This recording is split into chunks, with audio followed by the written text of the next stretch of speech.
natin itong lagi na pag-alala sa Kanya. So, gano'n ito ka-importante, sinabi sa Corinthians, 1 Corinthians 11, 2 times, na do this in remembrance of me. So, gano'n siya ka-importante, gano'n siya kabanal sa atin bilang mga Kristiyano. At gano'n din, sinabi din doon na sa tuwin natin kakanin ang tinapay at sa tuwin natin iinumin ang laman ng saro ay inaalala natin ang Kanyang pagkamahal. So, speaking of that, Jesus. So, minsan naririnig natin lagi yung sakripisyo ng Panginoon kung paano siya pinahirapan, paano siya binugbog, paano siya nagkalasog-lasog para sa ating lahat dahil mahal niya tayo, dahil napakahalaga rin ng Panginoon sa buhay natin.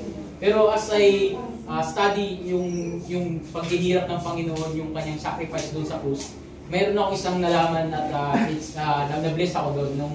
Nung panahon na ang Panginoong Jesus ay nakahang sa cross, talagang nakaramdam siya ng matinding kalungkutan. Bakit? Dahil nung panahon na yon ay lumayo ang Ama sa kanya.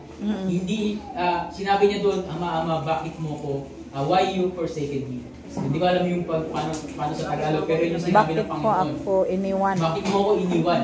So, hindi ko alam, hindi ko masukat.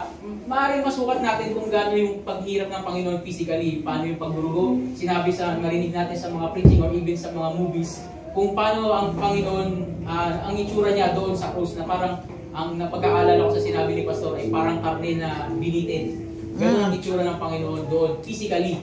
Pero, emotionally, hindi ko masukat kung gaano katindi yung kalungkutan na dinanas ng Panginoon dahil lumingon ng Ama sa Kanya. Bakit? Dahil naging kasalanan siya.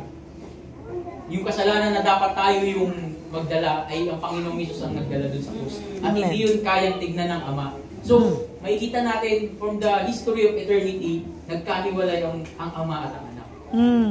Bakit? Para kanino? Para sa ating lahat. Ganun yung extent na kaya nilang gawin, ang kayang gawin ng Panginoon.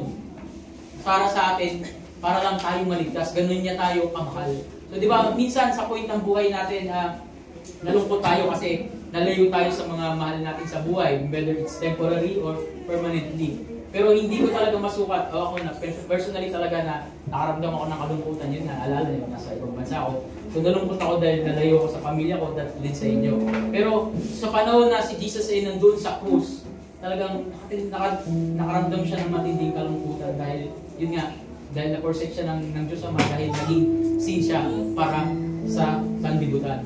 Kinuha niya yung mga kasalanan natin na dapat ay tayo magbayad, pero dahil mahal niya tayo, yun nga, naging kasalanan siya para sa atin. So ganoon ka-extend yung pagmamahal ng Diyos para sa atin. At yun ang inaalala natin dito sa communion ito. Kung gaano tayo kamahal ng Panginoon at gaano kalayo yung dapat ang ang kayang gawin ng Panginoon para tayo ay magkaroon ng buhay na walang hanggan. So, tumayo po tayong lahat. Awitin natin ng pag-ibig mong kay ganda. Kaya tawagan ko si Kuya Bong at Kuya Ilay para distribute ng